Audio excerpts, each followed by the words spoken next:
The southern states, they feel that they're being penalized for controlling the population. It is not just about population control. Yes, we know that the fertility rate in South is almost one child less per woman. It's about every aspect of human development. The very human development indicator.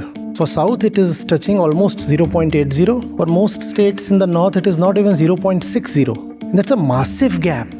It's mostly the Hindi heartland that's going to be overrepresented if delimitation happens as per population today. As an Indian, I would want that the policy making is concentrated in more educated, more conscious and wiser hands. And as the situation stands today, one has to objectively admit that those who have made better decisions and are in a better position to make better decisions for the entire country, they come more from the South. If the South has performed well, let alone penalize them. I'm saying actively let's reward the South, please, for our own sake.